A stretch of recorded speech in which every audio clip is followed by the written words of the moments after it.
కేసీఆర్ అంటే జూటా మాట. ఇది మొత్తం బ్రాండ్ మీరు క్రియేట్ చేసుకున్నారు.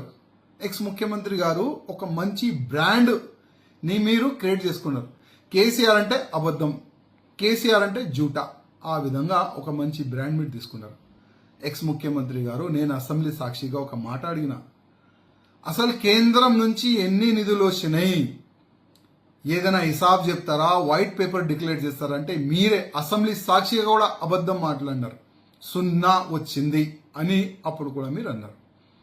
ఇవాళ ఈ 10 సంవత్సరాలు అంటే మీ సమయంలో 10 సంవత్సరాలు 10 లక్షల కోట్ల రూపాయలు కేంద్రం నుంచి వచ్చింది. మన తెలంగాణ ఇవాళ డెవలప్మెంట్ అయిందంటే అది కేంద్రం వల్లనే. మర్చిపోయినారా? డబుల్ ఇంజన్ గవర్నమెంట్ వస్తేనే తెలంగాణ బాగుపడుతుంది. కానీ దురదృష్టం మా వాళ్ళు కరెక్ట్ లేదు. లేకపోతే ఎప్పుడో మా గవర్నమెంట్ వచ్చేది. కానీ ఏం బాధ లేదు.